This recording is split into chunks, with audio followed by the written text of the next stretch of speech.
राजनगर का रामपुर बाजार सुबह से ही चहल पहल से भरा था। पर आज का दिन अलग था, कुछ नया, कुछ रहस्यमय।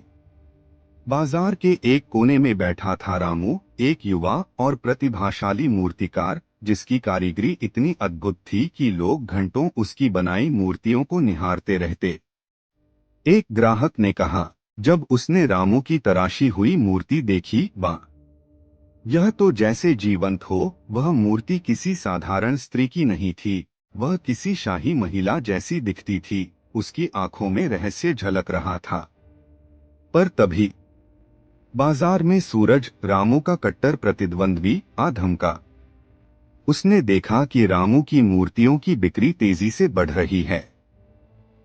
ईर्ष्या से भरे सूरज ने भी अपनी मूर्तियों को बेचना शुरू किया, परंतु भीड़ रामू की ओर अधिक आकर्षित हो रही थी। लेकिन असली धमाका तब हुआ जब राजमहल से संदेश आया, राजकुमारी कर्णावती रामू की मूर्तियों को देखने की इच्छुक है। अगले दिन राजमहल के बागीचे में राजकुमारी कर्णावती विराजमान थीं। सूरज और रामू दोनों अपनी सर्वश्रेष्ठ मूर्तियां लेकर आए थे। सूरज ने अपनी मूर्ति प्रस्तुत की, शुद्ध सोने से बनी एक सुंदर कृति, जिसमें राजकुमारी का प्रतिबिंब झलकता था। दरबारियों ने सराहा, लेकिन राजकुमारी चुप रहीं। जब रामू ने अपनी मूर्ति पेश की, तो पूरा दरबार सन्न रह गया। यह मूर्ति, यह तो राजकुमारी का चेहरा भय और क्रोध से भर उठा, क्योंकि वह मूर्ति राजकुमारी की नहीं, बल्कि किसी और स्त्री की थी, और वह स्त्री हूबहू राजकुमारी जैसी दिखती थी। मंत्री राघव ने तुरंत आदेश दिया, रामू को बंदी बना लिया जाए। यह धोखा है। सिपाही आगे बढ़े, लेकिन रामू चौकन्ना था। उसने खुद को छुड़ाया और महल से भाग निकला। भागते भागते वह एक गहरे जंगल में पहुंचा, जहां उसकी मुलाकात हुई एक रहस्यमयी साधु से।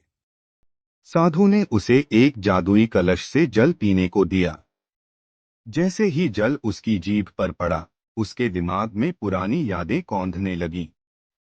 उसने देखा एक गुप्त महल, एक औरत जो राजकुमारी कर्णावती जैसी दिखती थी। वह स्त्री कोई और नहीं, बल्कि राजकुमारी की जुड़वा बहन थी, जिसे बचपन में ही महल से निकाल दिया गया था। रामू उसी जुड़वा बहन का पुत्र था।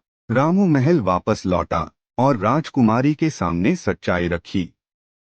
दरबारियों में खलबली मच गई। मंत्री राघव, जो इस राज को दबाने की कोशिश कर रहा था, बेनकाब हो गया, और राजकुमारी ने अपने सिपाहियों को राघव को पकड़ने के आदेश दे दिए। रामू ने अपनी कला से सिर्फ मूर्ति नहीं बनाई थी, बल्कि सदियों पुराना सच दुनिया के सामने लाया था।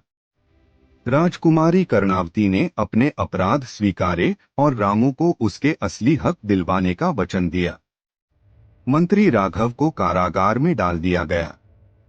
और इस तरह एक मूर्तिकार से राजकुमार बनने की कहानी ने सबको चौंका दिया। कला सिर्फ खूबसूरती नहीं, सच्चाई का आईना भी हो सकती है।